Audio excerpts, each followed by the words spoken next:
Everyone and আসসালামু আলাইকুম। আশা করি যে যেখানেই আছেন খুব সুস্থ আছেন, ভালো আছেন। এই দোয়াই সবাই সবার জন্য করি। তো আমিও আল্লাহর রহমতে অনেক ভালো আছি।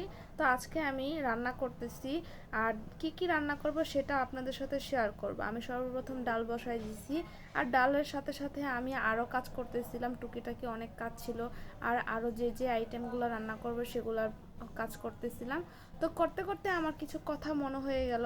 আর আজকে আমি যে রান্নাবান্নাগুলো করতেছি এগুলো একদিন আমার মা আমাকে করে দিত, আমি কখনো তো রান্নাবান্নার ধারেও যেতাম না। তা আজকে ওই রান্নাবান্নাগুলো আমি করতেছি, আর করতে করতে আমার মায়ের কথা মনে পড়ে গেল। মুরগির মাংসগুলোকে ধুয়ে কেটে আমি নিয়ে নিলাম। এখন আমি রান্না করব মুরগির মাংসগুলো। আর বিশেষ করে মুরগির মাংস পেঁপে দিয়ে রান্না করলে এত বেশি টেস্ট লাগে। আর গরমের জন্য সবচেয়ে উপকারী হচ্ছে পেঁপে সবজিটা। পেঁপে বেশি করে গরমের মধ্যে খাওয়া ভালো। আর পেঁপে দিয়ে একটু ঝোল ঝোল করে তরকারি রান্না করলে অনেক ভালো লাগে খেতে। আর মূলত আমার হাজব্যান্ড একটু ঝোল ঝোল টাইপের মুরগির মাংস তরকারি পছন্দ করে, কিন্তু আমার পার্সোনালি একটু ভুনা ভুনা টাইপের পছন্দ। দুইজনের দুই রকমের পছন্দ। তো যাই হোক, আজকে একটু ঝোলঝোল করে তরকারিটা রান্না করব।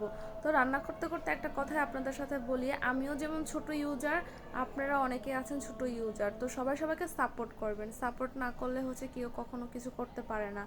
আর আপনিও নতুন, আমিও নতুন। সবার ভিডিওতে লাইক কমেন্ট শেয়ার করবেন, তাহলে এটা কিছু করা যাবে।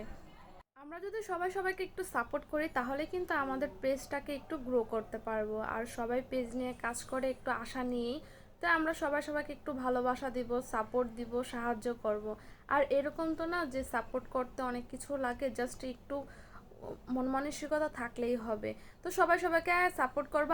আমার মতো যারা ছোট ছোট ইউজার আছে তাদেরকে একটু গ্রো করার ট্রাই করব, যারা আপনারা বড় ইউজার আছেন। আর আমাদের রান্নার সিস্টেমটা কি, একদিন মাংস রান্না করলে তার পরের দিন মাছ রান্না হবে, আর যেদিন মাছ রান্না করা হবে এর পরবর্তী দিনে মাংস রান্না করা হবে। তো বিশেষ করে আমি একটু মাংসটা বেশি পছন্দ করি বিধায় মাংসটা বেশি রান্না করা হয় মূলত আমার জন্য। কিন্তু আমার হাজব্যান্ড তেমন পছন্দ করে না মাংস খাওয়াটা, বা সবাই একটু কম পছন্দ করে। আমি একটু আমার ফ্যামিলিতে একটু বেশি পছন্দ করি মাংস খাওয়াটা। তো পরিমাণ মতো একটু পানি দিয়ে দিলাম, একটু যেহেতু ঝোল ঝোল করে তরকারি রান্না করব। আর আমার হাজব্যান্ড বলে গেছে যে একটু ঝোল ঝোল করে রান্না করতে। রান্নার পরে অনেক সময় অনেক সবজি অবশিষ্ট থেকে যায়, পরবর্তীতে এই সবজি দিয়ে রান্না করা যায় না কারণ অল্প হয়ে যায়। তো সেই ক্ষেত্রে এই সবজিগুলো দিয়ে ভর্তা করে ফেলি আমি। তো এরকমই 6-7টা ঢেঁড়স ছিল আর একটা বেগুন ছিল, তো ওইগুলো দিয়ে আর সবজি রান্না করার মতো ছিল না। তাই আমি এখানে ভর্তা করে ফেললাম একসাথে ভেজে, কাঁচা পেঁয়াজ দিয়ে তেল দিয়ে সুন্দর করে। আর এই ভর্তাটা আমার হাজব্যান্ডের অনেক পছন্দ, বেগুন আর ঢেঁড়স ভর্তা। তো এই তো হয়ে যাচ্ছে আমার মুরগির মাংস। আর এই ভিডিওটা আজকে আমার এই পর্যন্ত।